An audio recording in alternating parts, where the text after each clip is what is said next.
morning and welcome to Djuma Private Game Reserve here in the Sabi Sands of South Africa. My name's Brent. I've got Brian on me at camera. Oh, and a sneezing lion behind me. And Tara in final control. For those of you who might be new, we are in the Greater Kruger National Park region of South Africa, and we are live. Everything I am seeing, you are seeing by minus a few seconds. And as you can see, I just had a lioness walk past us. We are with the Nkuhuma Pride, that I'm sure those of you who are on afternoon drive would have seen with Mark. They have not moved very much at all. Very, very fat lions, still full of buffalo. So it's always great to be able to start such a beautiful morning, and quite a cold morning, with some lions. And we're just going to move quickly. They're going to start playing. We've just at the right time. We got here a bit earlier, and now they're starting to move a little bit. And nice cool morning, actually quite cold morning, so it's possible that they might play, especially with a few youngsters around.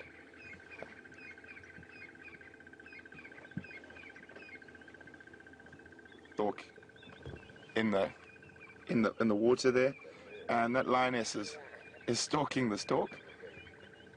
It'd be quite unlikely if she actually got it, but you never know. Stranger things have happened. And for those of you who are new, we are interactive. You can contact us via email. The email is questions@wildearth.tv, or you can use the hashtag SafariLive on Twitter. And this enables you to ask us questions on Game Drive. We will try to get through as many of the questions as possible. If we don't get to yours, we do apologize, but we do get a lot of questions throughout the drive, and we do try to get as many of them as possible.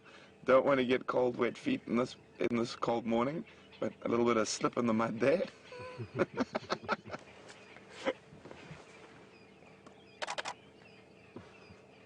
I know.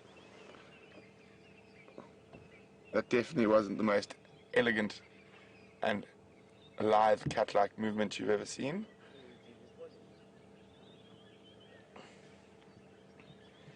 No, it's still stalking the saddleboard stork.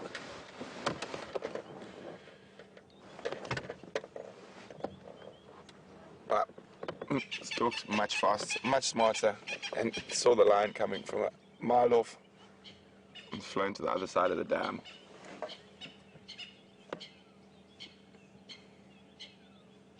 So I know just the stork and the heron, I think they landed while you were here last night, Brian. Mm. So what they'll do sometimes, not always, is that they will spend the night sleeping, well, not sleeping, but resting in the water, where quite sort of standing in the middle where it's a bit shallow, where it's quite safe. Just going to go have a look at that lioness while she's having a drink. Morning, F. How are you? Very good, thanks, I'm full. Morning, everyone. Oh, looks like she's playing with something there.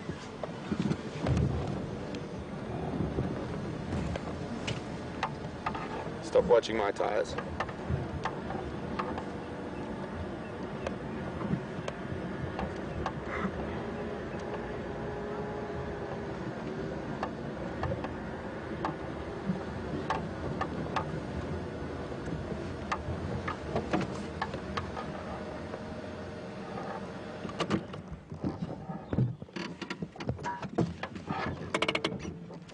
Oh dear.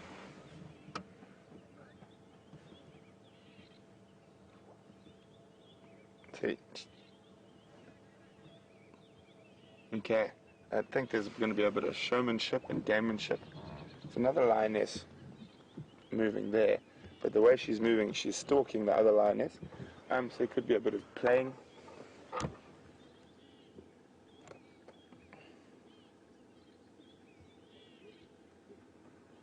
Right, spotted.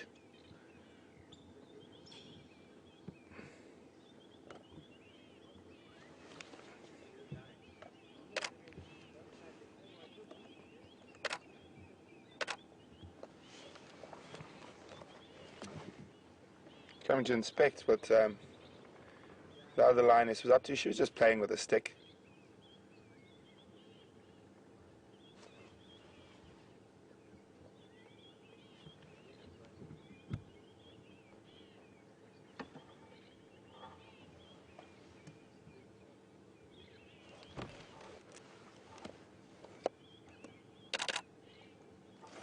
There we go.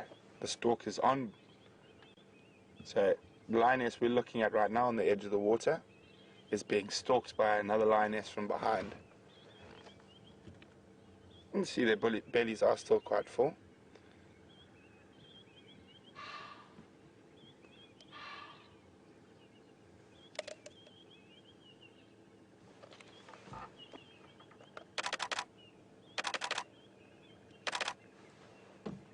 So if you hear that clicking, sorry guys, it's just my camera taking a few photographs.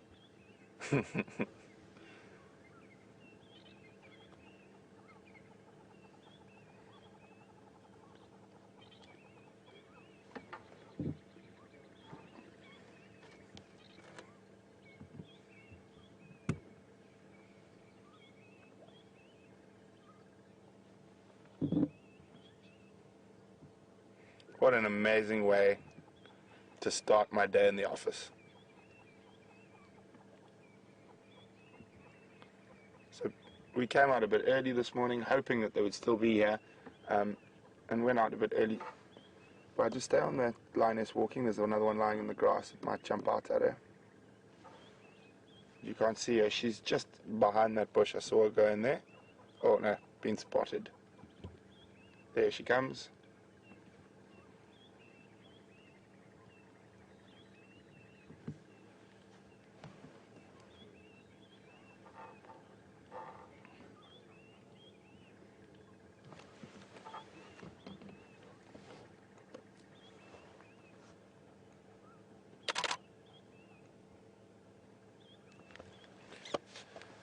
It's a nice cool morning. They might play a little bit. They are still very full of buffalo. We're hoping they don't keep walking that direction. Our southern boundary isn't too far from here.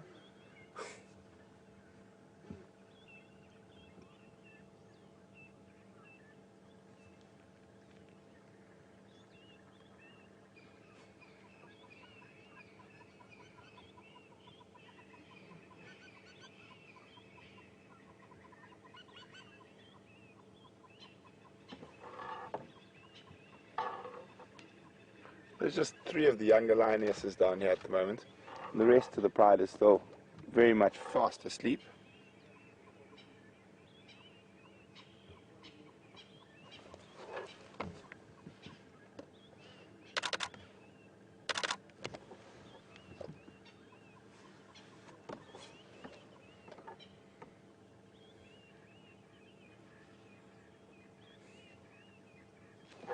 She's now looks like, oh no, looked like decided to lie down. Don't think it'll be for too long.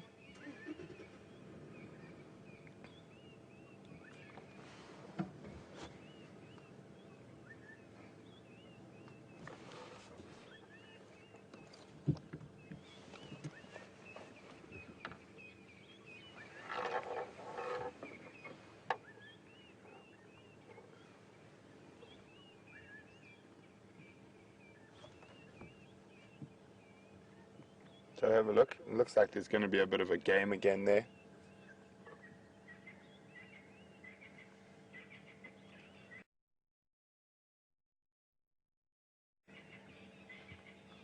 Oh no. There we go.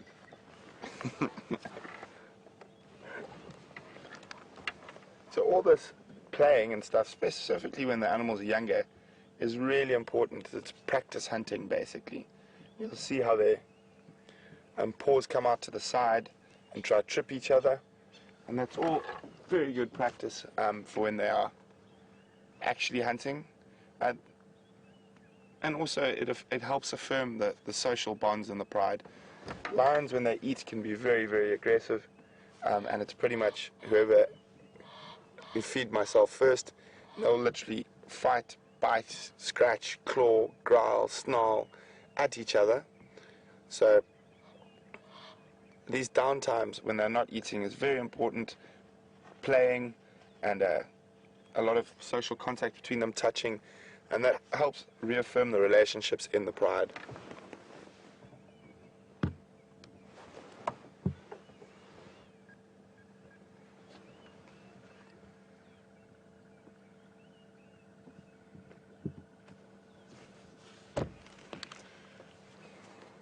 Ooh.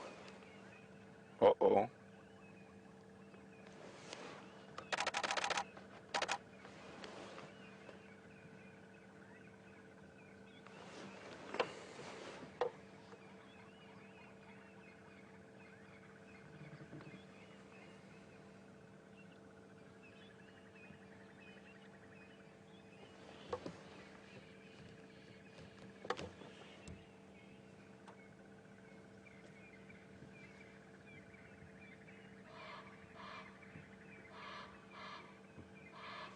So as you can see, the bellies are still quite full, so they'll be quite content.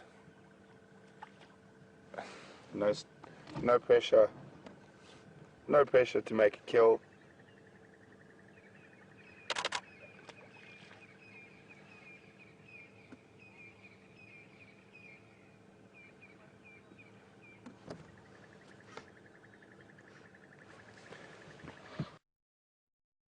There was a heron, an Egyptian goose, and a saddle-billed stork who have all decided that there are too many lions around here, and they've moved off.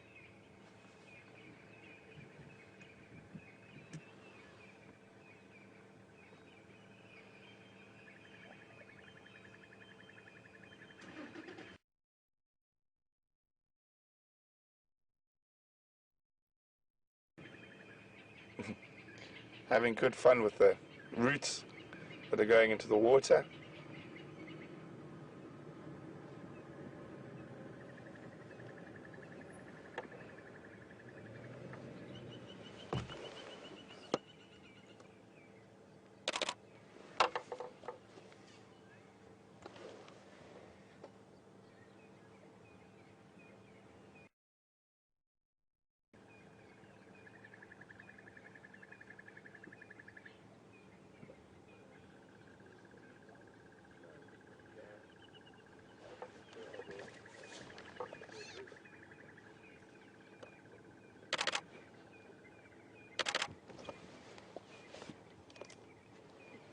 Definitely couldn't think of too many better ways to start the morning.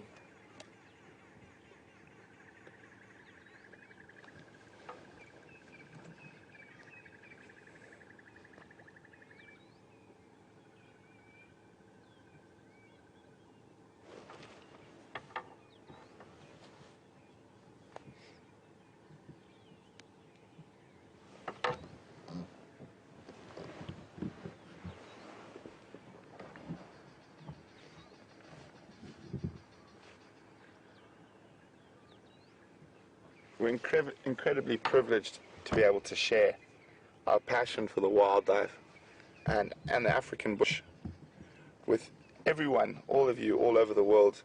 And we really do appreciate you guys watching and sending in your questions.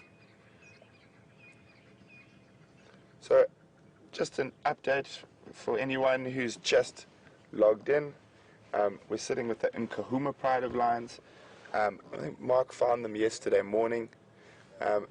They killed a buffalo to the south of us, and they've still got they've got big fat bellies, and they're now in the early morning just sort of waking up. A couple of them are playing, the rest of the pride's still sleeping off the buffalo, and there's 3 younger lionesses here are playing a little bit, and because they've been on had such a big meal quite recently, I mean, since they were found yesterday morning, they haven't moved probably more than 100 meters this whole time.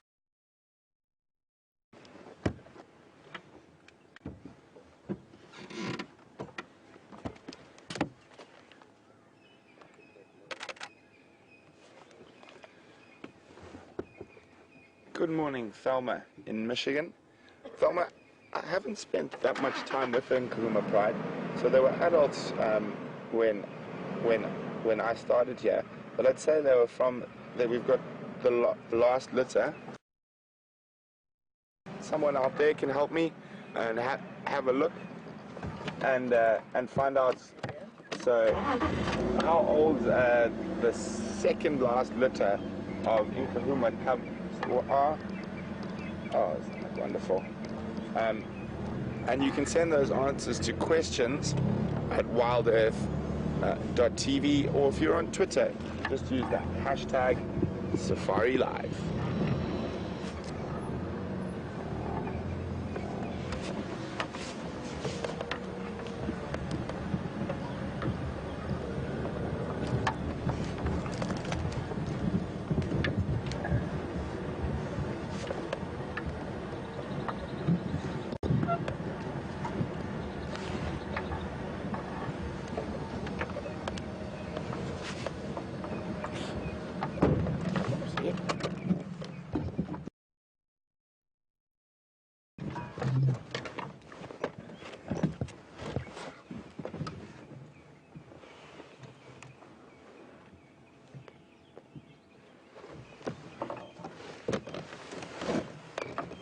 So the younger lioness on the left there is probably just around a year, maybe a little bit younger.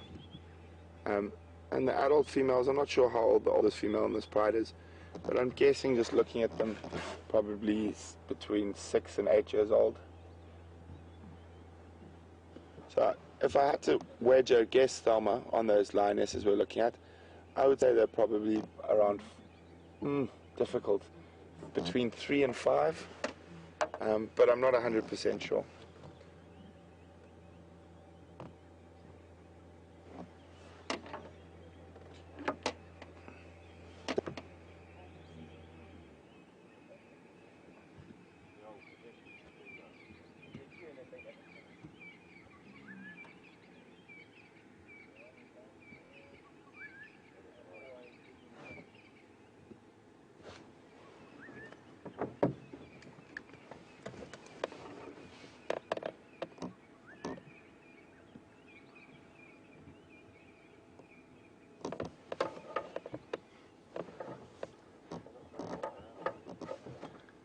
Good morning, Lucy from South Bend, Indiana. Lucy would like to know, do lions age in years like house cats do? Unfortunately, Lucy, I have no idea what years house cats age in. I don't actually know. Well, they've heard something, or their head's picked up and suddenly looks to the west of us.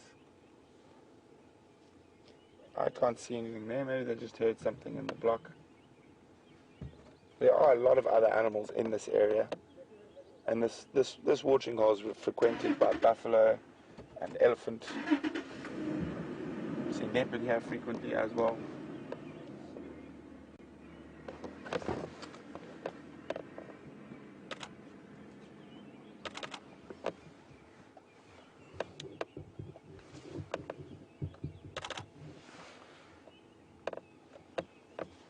They're still showing a little bit of interest in what have made that noise.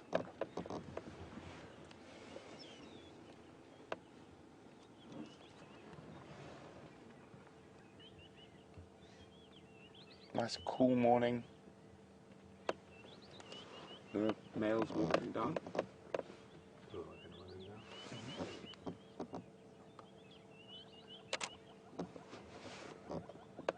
There's a young male here, about 2.5 years old now. You can see his mane starting to develop. He's going to be a good looking boy by the looks of things, and quite a big lion as he grows up. Unfortunately for him, he's gonna get pushed out eventually, have to go become nomadic.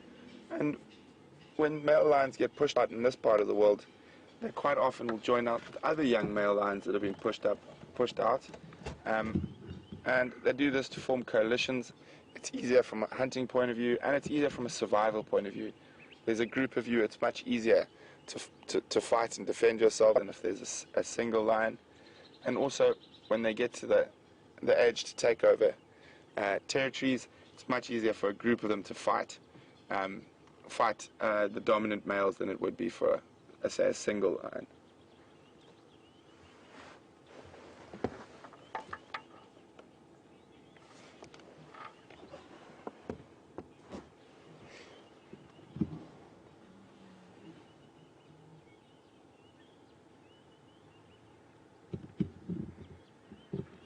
So now some of the older lionesses have got up and started moving, which is a general sign that they will move maybe for a little bit. Hopefully they stay on Djuma. Just gonna go see what they're up to there.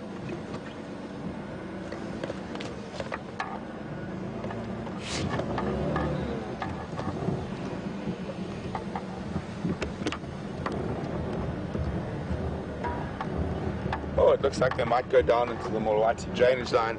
That could be very, very pretty. Such a beautiful part of the reserve. Dry riverbed. Oh, isn't that a stunning shot? Sorry, Brian. Just with that big tree, the sun coming through and the lines underneath. That is a magic, magic shot. It's like, oh, we got a bush in your way. Let me just go forward half a meter. And you can actually see how cold it is in the morning. You can see the steam coming out of the lion's breath.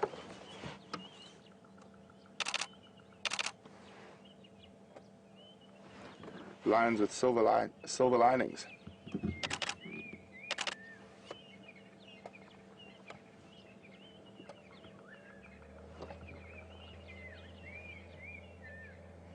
And you can hear the dawn chorus of birds. Oh, it's an absolutely spectacular morning.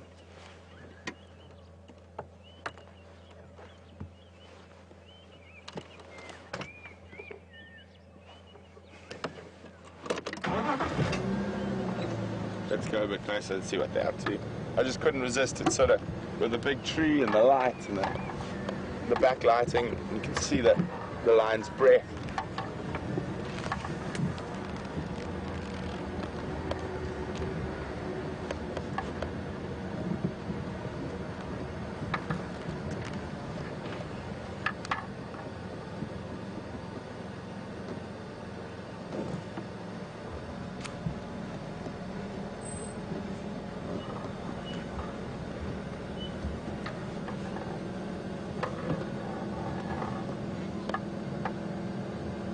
Oh, there we go. Boom.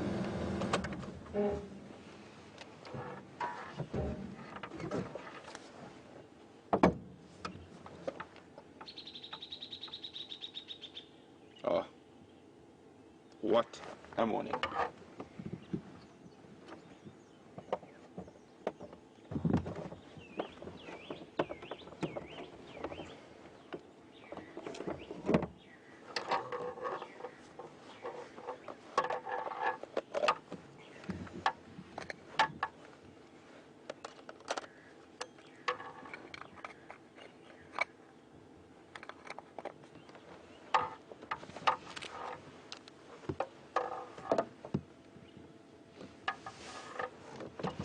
Move a little bit.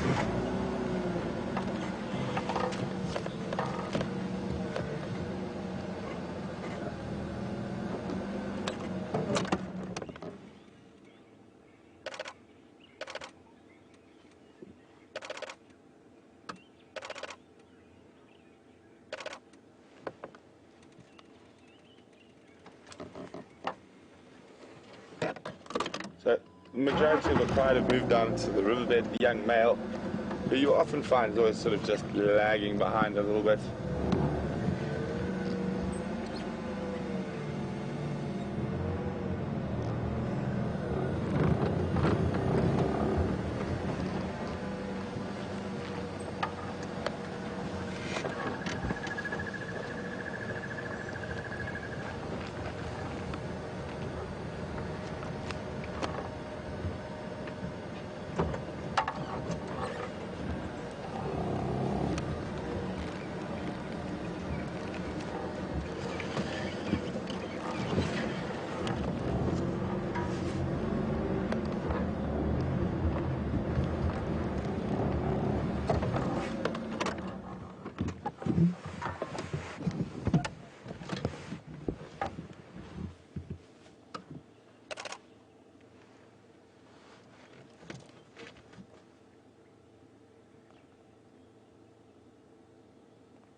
Good morning, Anne from Oregon.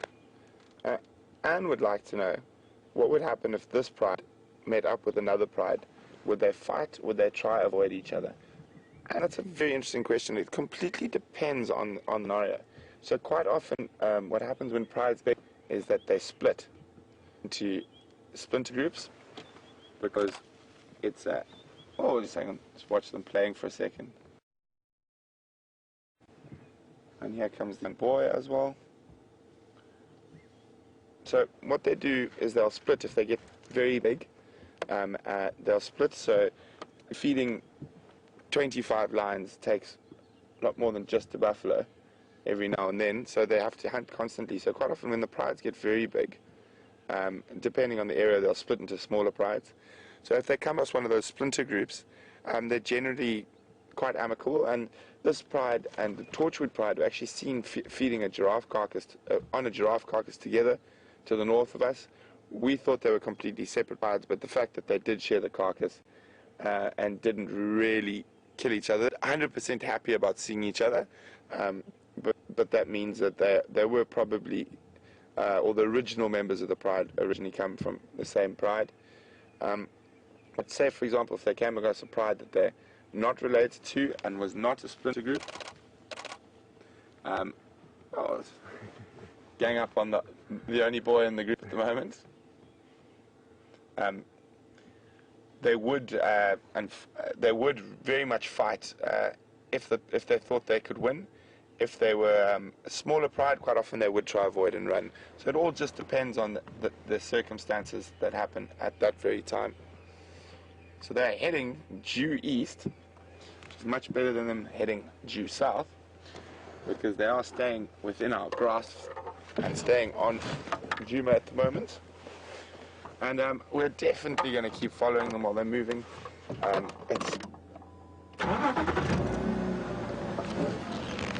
It's going to be quite interesting for me to see where they head from here. And looks like they're going to put my driving skills to the test early this morning. I think we'll make it, Brian. Of course we'll make it. Of course we'll make it. This one I'm not so worried about, it's the next one. Hold on everyone, we're about to go up quite a little incline.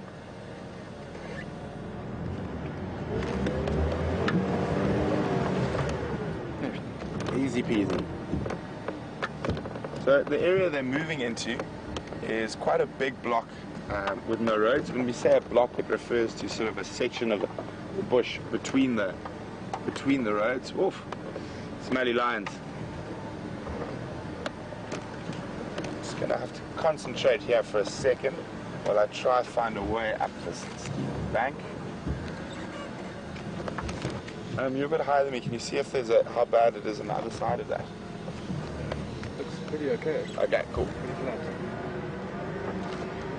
Well, we're not going to follow up the same spot the lions did. Yeah, we'll have to go around. Their 4x4 is a bit better than ours.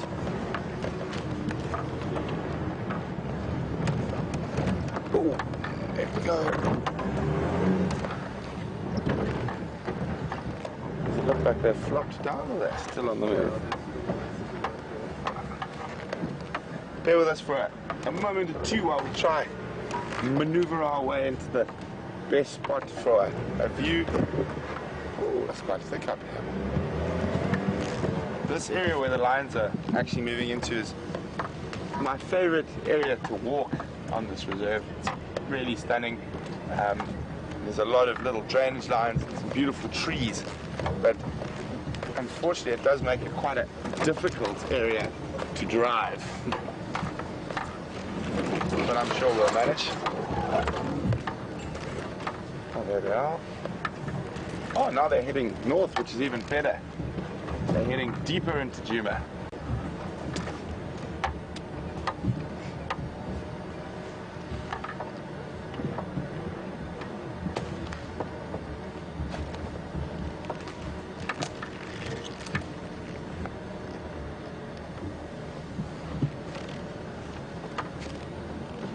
And lions are are known to be quite lazy creatures. As you can see, that flurry activity has completely worn them out.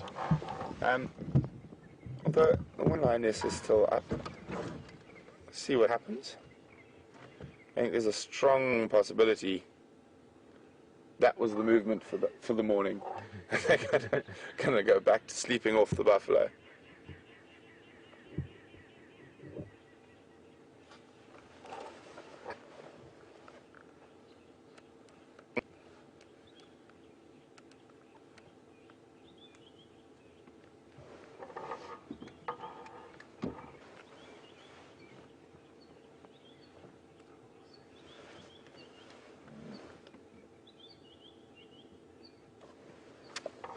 Good morning, Catherine from Dallas. Catherine would like to know how long it would be before they kill again after eating a big meal like a buffalo. Catherine, all predators are opportunists. So if they were lying here now and in a nyala or something happened to walk into them and not see them, they would kill it and eat it. But normally I would probably say they would probably think about, maybe I saw some of them weren't as full as others. They might hunt again tonight, but not too seriously. But I think from tomorrow evening through to the next morning would be when they would start hunting again. And hopefully we keep our fingers crossed that they haven't spent much time in Djuma in the last while. So it's about time they came and visited us for an extended period. So we'll be hoping that they spend more time around here, especially as they digest the buffalo and start thinking about catching another one.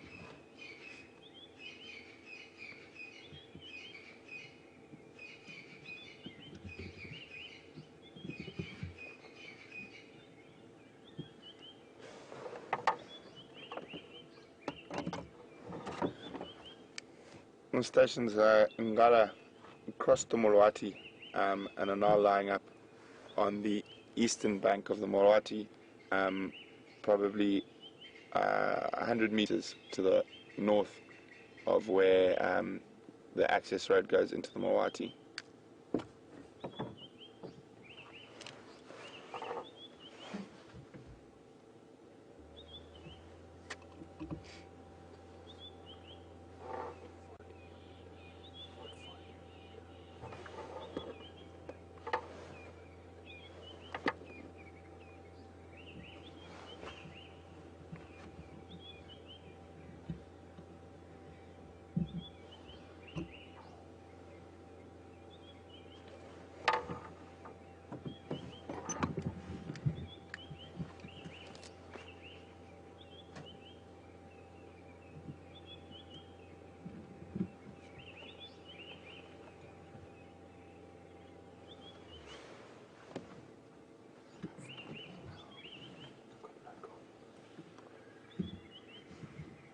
Good morning, Virginia, on Twitter.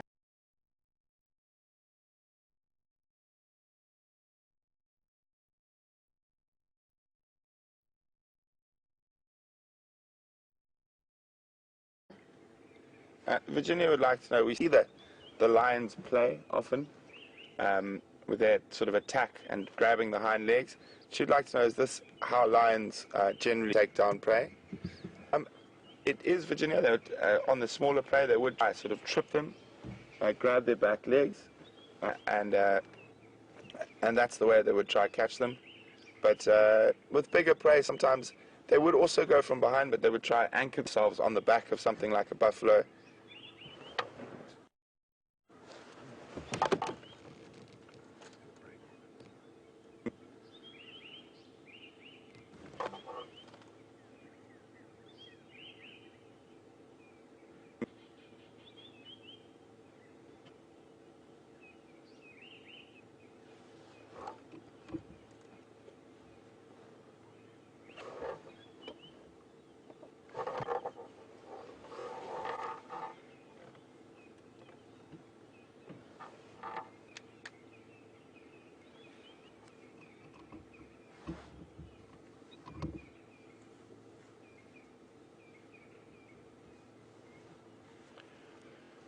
Good morning, Lewis from Buffalo, New York.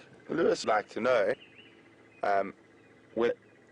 males would have to fight to join a coalition once they are ousted from their pride. No, normally what happens is you'll find sort of two young bulls wandering around the peripheries of other lions' territories, and they'll sort of see each other from a distance, try to suss it out, see if there's any aggression, and if they will start forming that bond. And obviously you see how close lion coalitions are. They lie on top of each other, very close bond, but that takes a year or two before those bonds get very close with hunted males.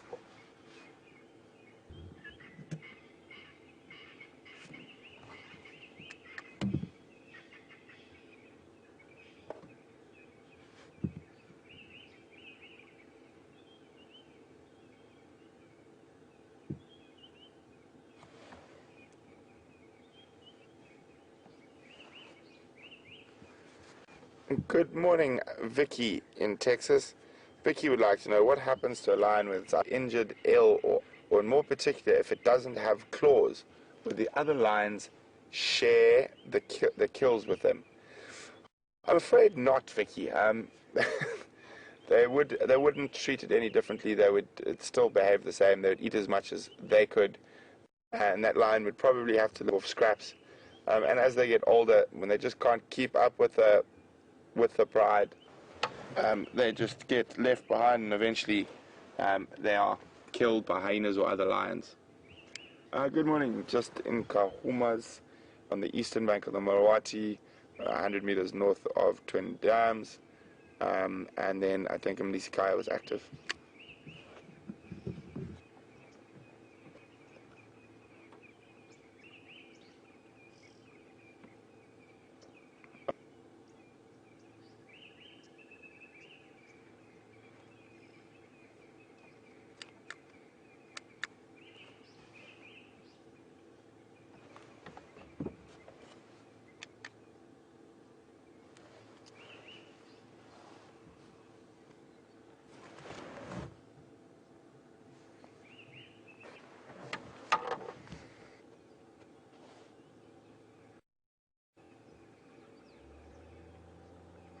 Good morning.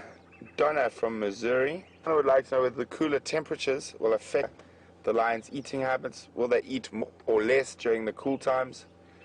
Well, Donna, not really. The lion has to eat the same amount to sort of survive, whether it's cool or hot.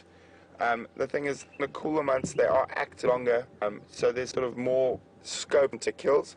But in terms of how much they eat, it doesn't really change throughout the year. Their prey selection much, like at this time of the year, we've got some of those big herds of buffalo in from Kruger and from other areas, and then they would sort of choose to eat buffalo.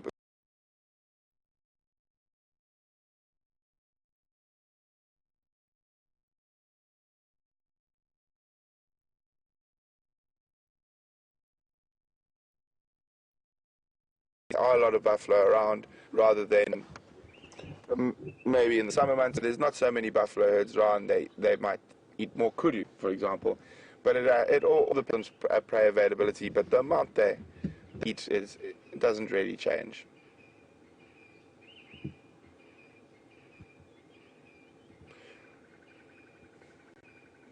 So everyone knows lions are about to become flat cats.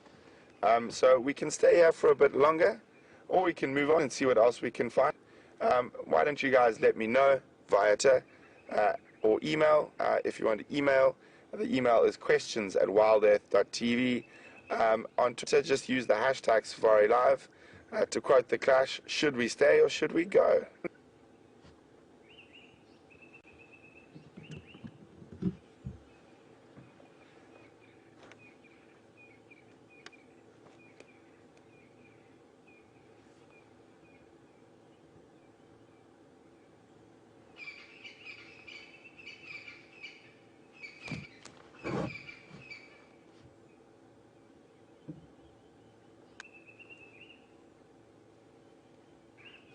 Ray said, could I elaborate on a lion's roar? Just watch a documentary. There might be some, but I've never heard anything about that before. Maybe you could just pop a link or the name of that documentary on my Facebook page, and I could research it at a later date.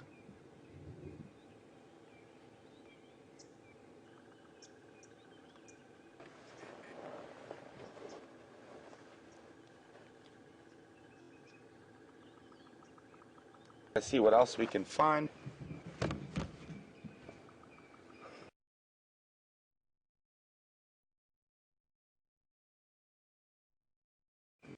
Goodbye, smelly cats.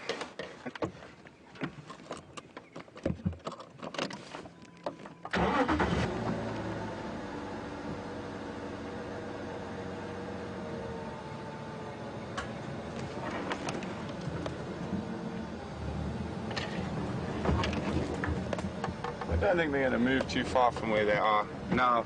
They've got some nice shade on the eastern bank of the river.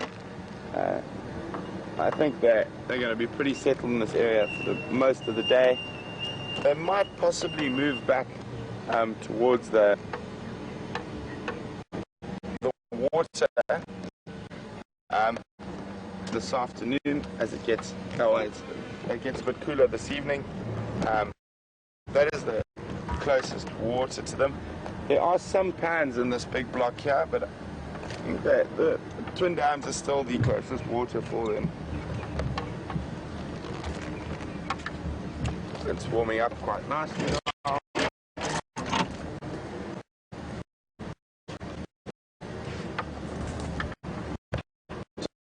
Time for the sugar to take a break.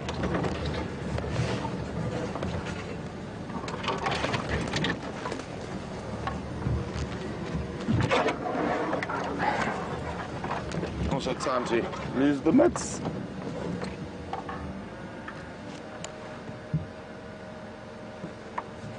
Not quickly, it warms up.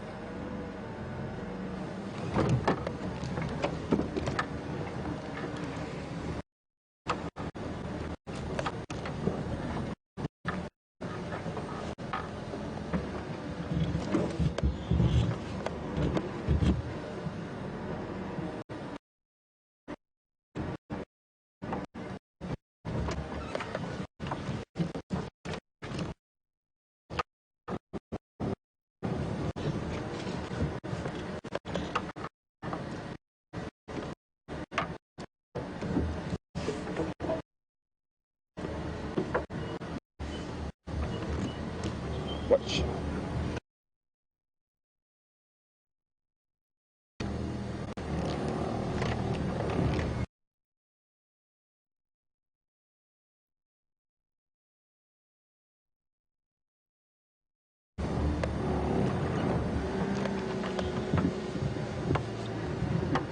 Como?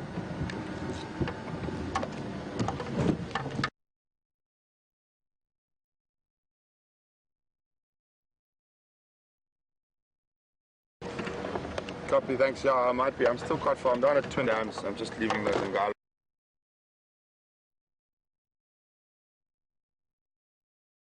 now. But I'll make my way down towards that area. Confirm, is he on a bumper or is it just chilling?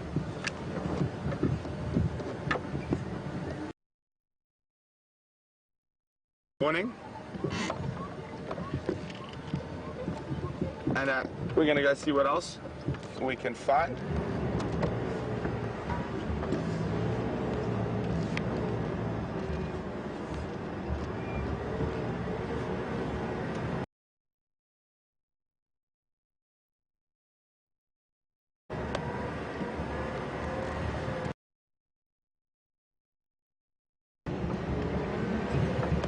So, just a quick recap for those who might have come in a bit late this morning. So there's something, that's why I couldn't understand why my earpiece kept trying to run away from me. And got caught up on something at the back there.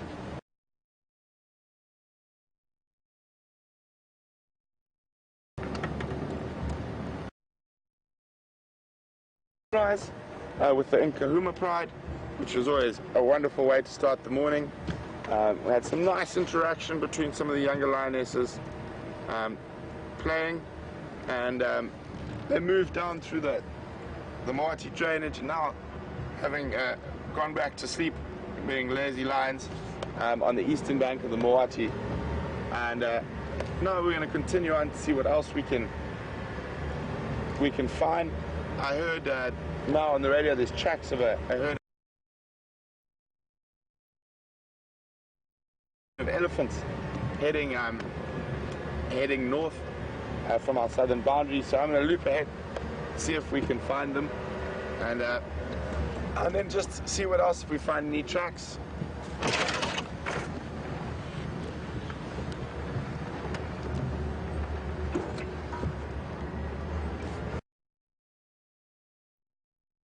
Remember guys, this is an interactive show.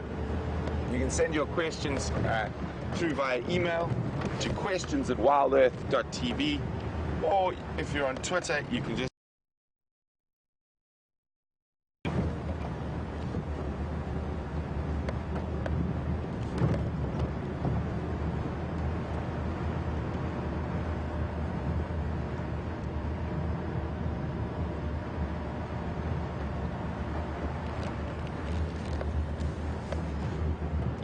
the last report of those elephants was coming from the south there, heading towards the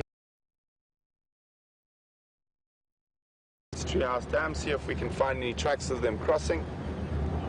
Oh, good morning, Nyalas. Nice big group of female Inyala. There's a young boy amongst them as well.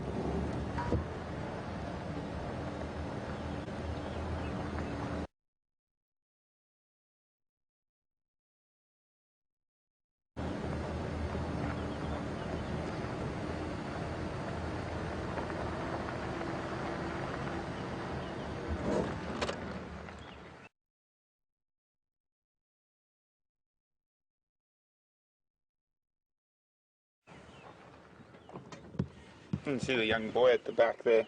He's starting to get that sort of darker coat of a male Inyala. His neck's starting to get slightly darker, and over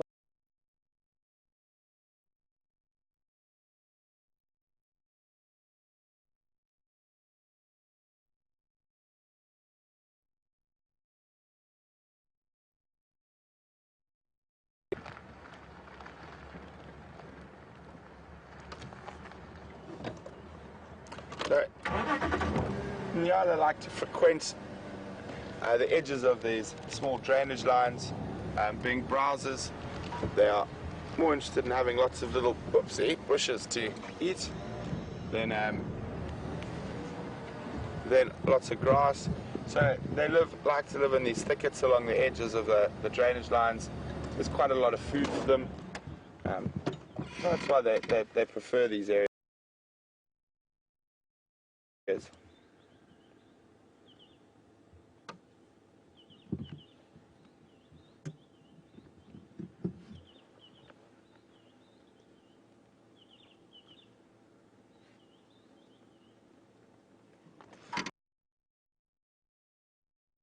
Difficult to see, especially because they do live in thicker areas with that bit of cover. It actually is effective camouflage. There you can see one standing still and sort of just melts into the background.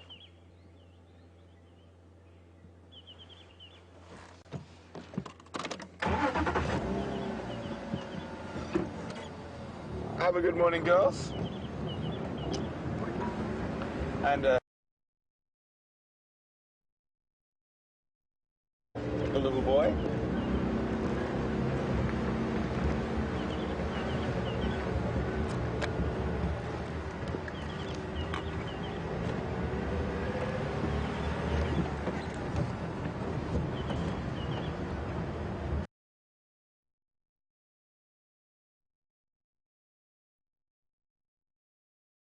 George would like to know, do Inyala do any form of scent marking? Not really, George. So they're non-territorial species. they have home ranges that males share, and they generally only fight during the time when a female is an estrus, and that's the only time they will actually fight. But Inyala, quite interestingly, will often choose not to fight. They do the sort of who's the prettiest competition, and they stand opposite each other, erect their manes, and try to look as pretty as possible, and the prettiest Inyala wins. They do sometimes lock horns, but they've actually developed that to,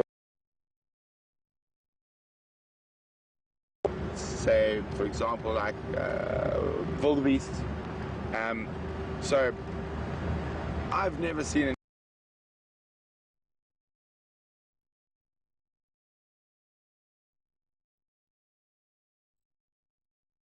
Inyala scent marking.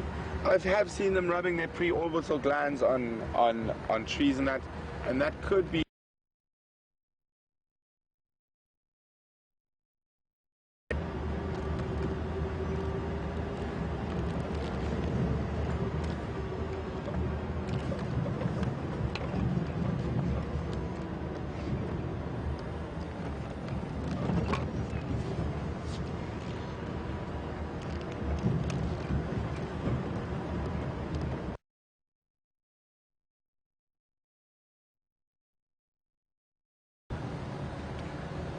Good morning, Anne-Marie, who's tweeting us bright and early this morning. Anne-Marie would like to know whether we call female Inyalas does, and what are the other physical differences between a male and a female Inyala. Doe has to be a deer. We do not have any deer naturally occurring in this part of Africa. So we call them, a female Inyala would be a ewe, and a male Inyala would be a bull. No, sorry, yeah. Are referred to as a ram and a ewe, an impala ram, a bushbuck ram, an impala ewe, a duiker ram. But from Inyala up, so the female's a ewe, the male's a ram. But from an Inyala up, it's bull and cow, a kudu bull and cow, an eland bull and cow. So it's quite interesting there.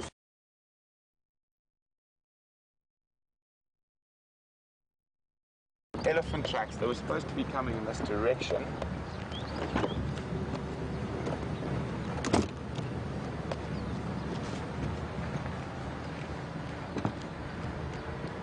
Sorry guys, I'm just listening to the radio quickly. I'm listening for the update on those elephant tracks.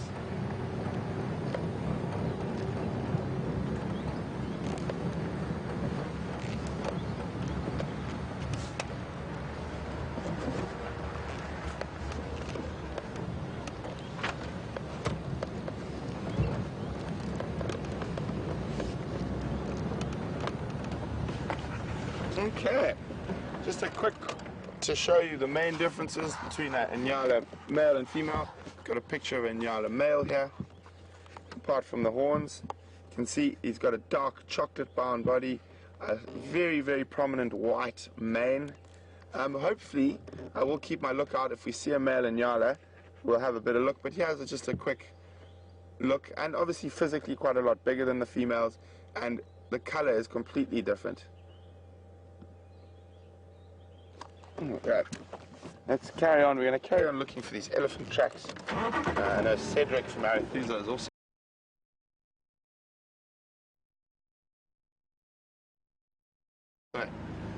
He's the one who called them, and he's following those tracks at the moment. So we're just checking this road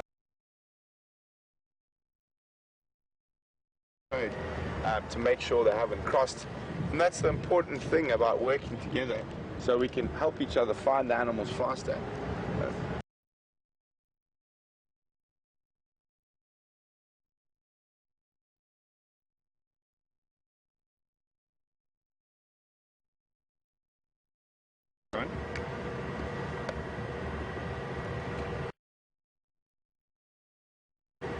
Morning, Ted Brencher. I've checked Elephant Skull all the way through to Treehouse Mighty. I don't have any in Konzo Crossing.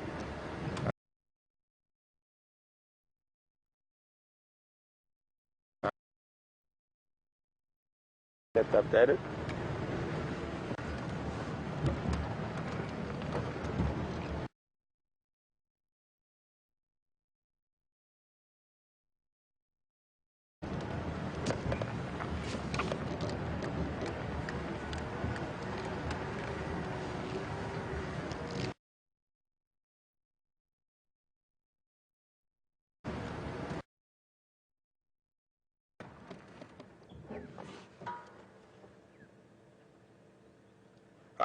Cedric.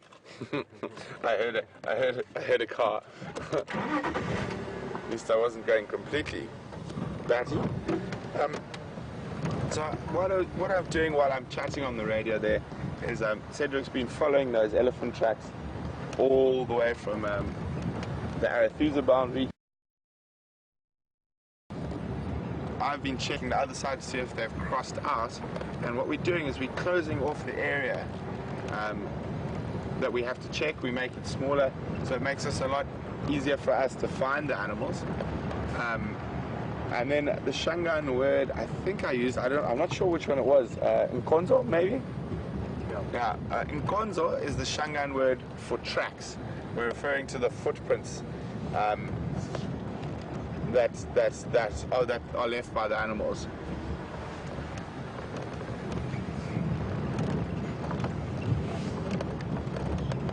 Sorry, I missed that last update.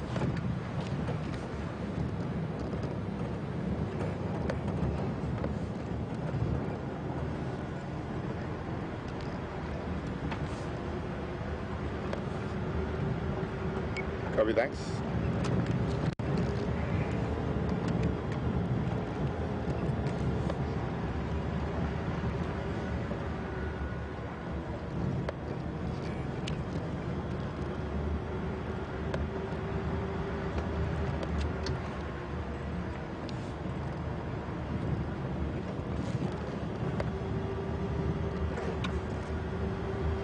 Sorry guys, I'm just going a bit quiet. There's a lot of radio chatter. I'll be back with you in 2 texts.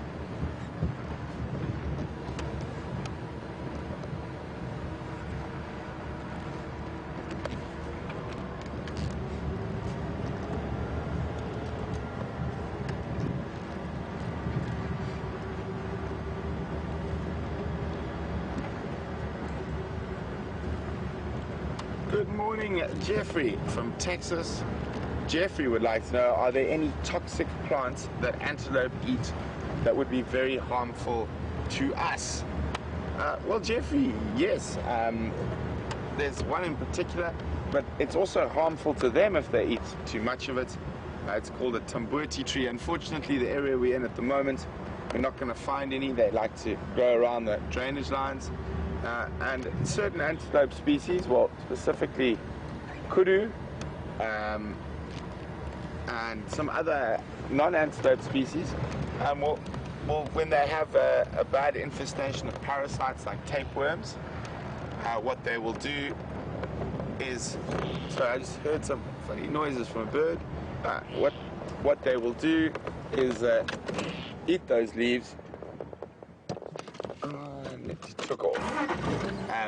What they'll do is they'll eat those leaves to purge their system, and they'd eat the tumbuti tree. I'm not sure of too many other noxious plants that are eaten by mammals. Porcupines also eat the roots of the tumbuti tree. I think it's black rhino, giraffe, baboon, have all been recorded to eat that when they have parasites in a lot of parasites in their system, to give their system a purge, flush it all out.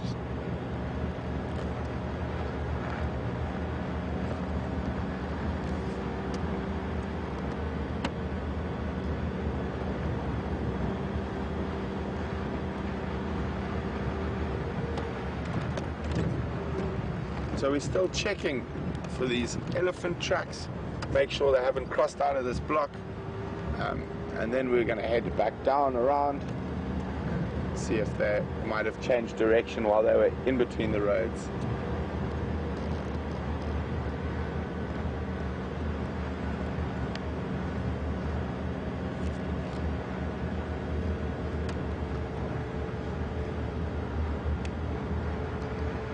And as it's warming up, the flies are out and starting to come out in force.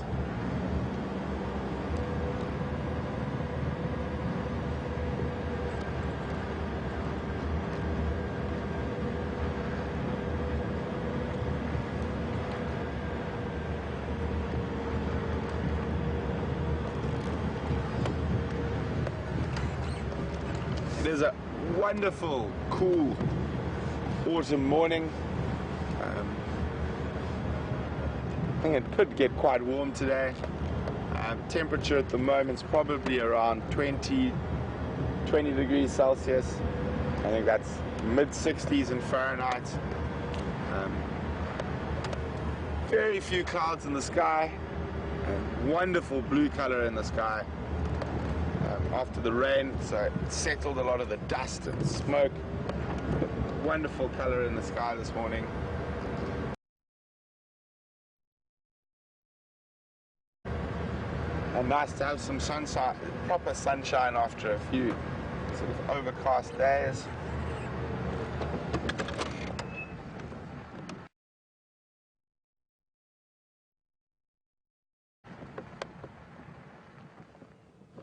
On the branch that's jumping up and down, an African grey hornbill.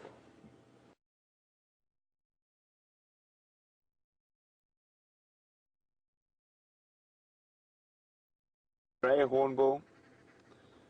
So it doesn't have the brightly coloured beak that the red-billed and yellow-billed hornbill has, but it does have a very similar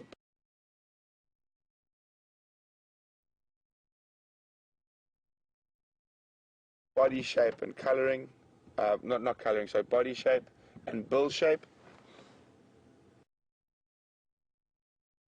Really nice call.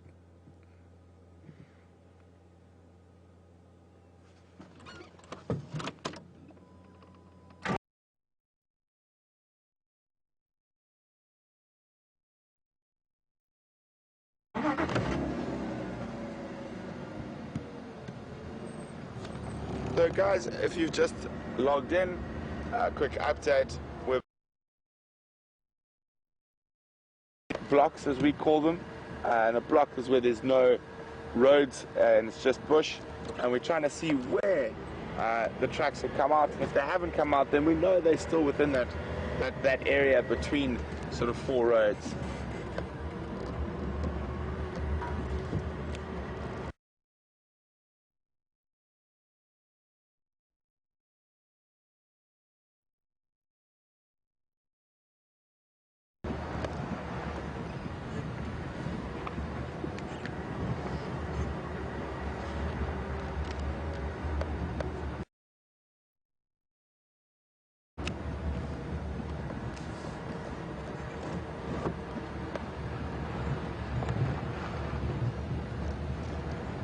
Good morning, Nadia in Washington.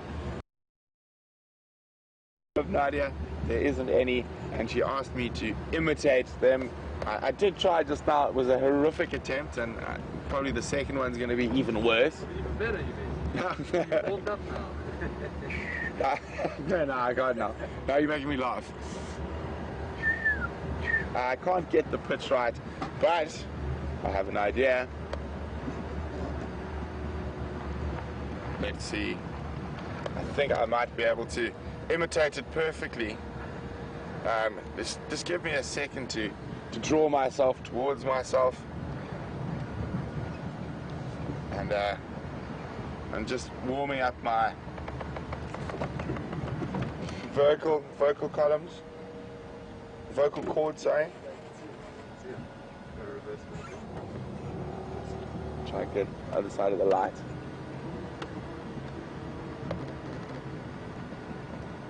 Aha. A little bit more. This one, I think, is a good one for the birders out there. I'm gonna definitely, once we get a better look, say, who can identify this bird? Are they?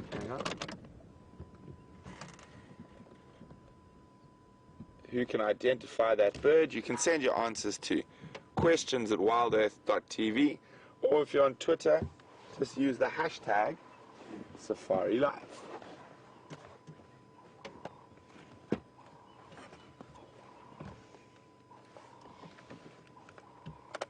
You still see him there? Yep. I've got a log in my way. Oh, there he goes. So who can identify that bird? Send your answers to questions@wildearth.tv, or if you're on Twitter, use the hashtag Safari Live. So as I was saying, I think my vocal cords are warmed up enough now that I can do a pretty much perfect impersonation of an African grey hornbill.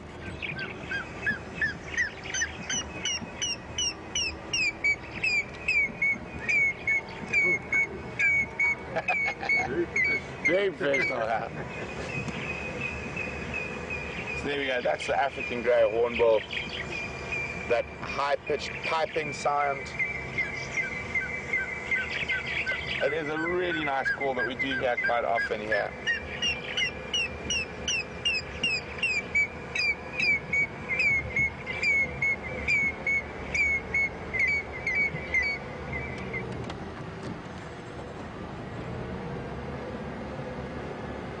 I wish I could have imitated that pulse.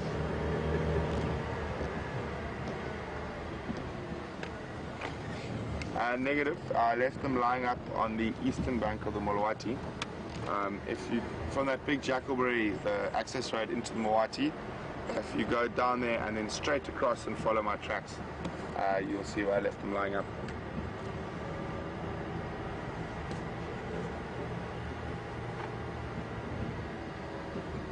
Yeah, it's no problem. It's not a difficult place to get.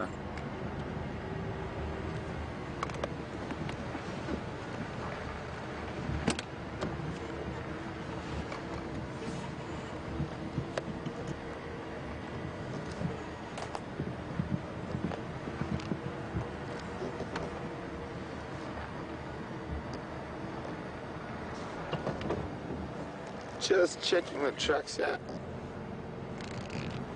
I can't see any tracks for these elephants. They might be hiding in this area. Boarding stations, Brent from WildEarth. Can I have an update on that Madore Ingwe sighting at Safari Access?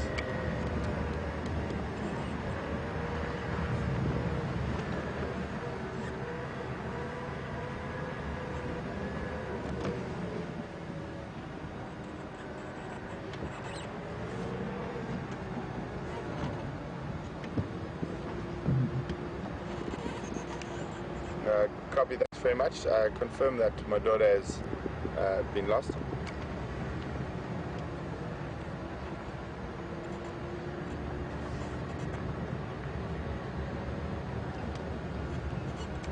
Copy, thanks. Yeah, I'd like to be kept informed on that position.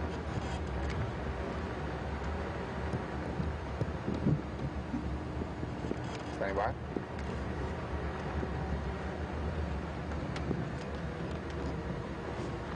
Sorry, confirm first standby. Copy, thanks very much. Just go again with the exact location. It was south of Safari Driveway.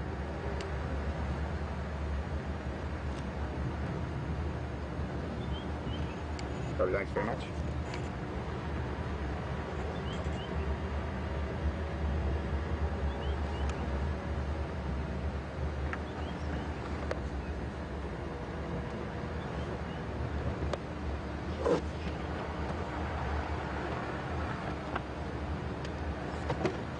There's a really nice, clear view of that African grey hornbill this time. Sorry guys, I've been listening to the Game Drive channel on Arethusa, so I'm very close to the border of Arethusa. I was just finding out what sightings were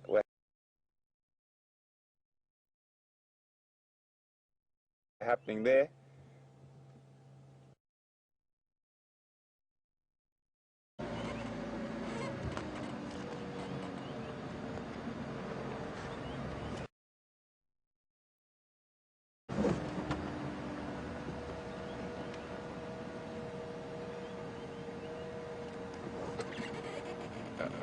Let me just have a quick look in my book here.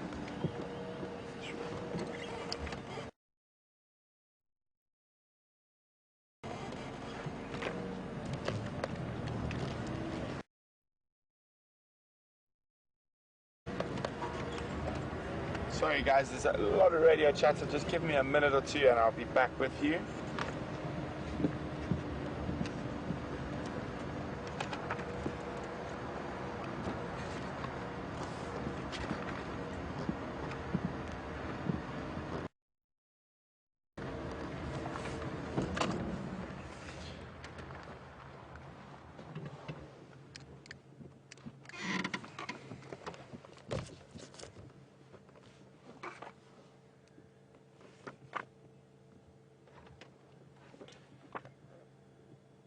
So, apparently there was a couple of answers. Someone said Bennett's. Unfortunately, Bennett's isn't correct. It was number 1, the bearded woodpecker. Bennett's is a very, very small, very small woodpecker, but that one was quite large, about 25 centimeters. And I'm just waiting to find out who. I did hear someone did get it right, but who got bearded woodpecker?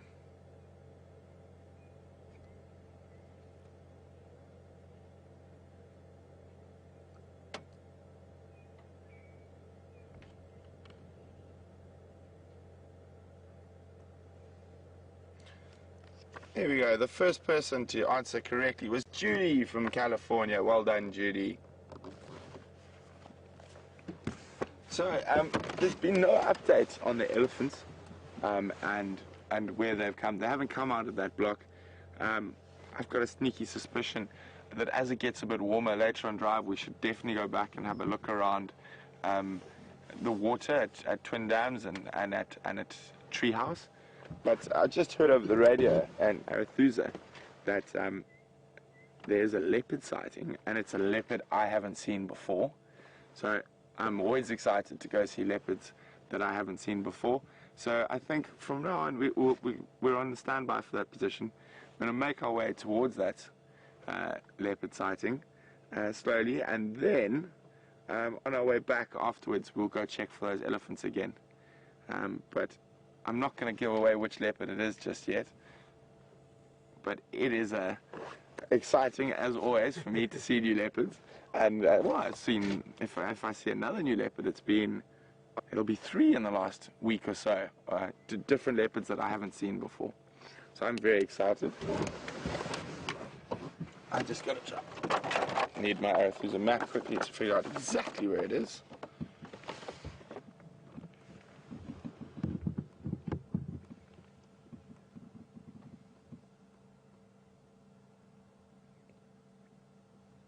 Okay.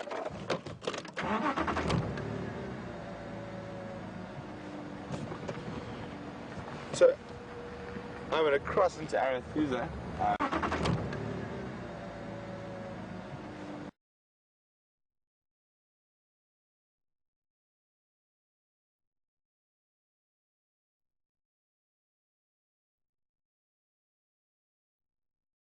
I'm going to cross into Arethusa.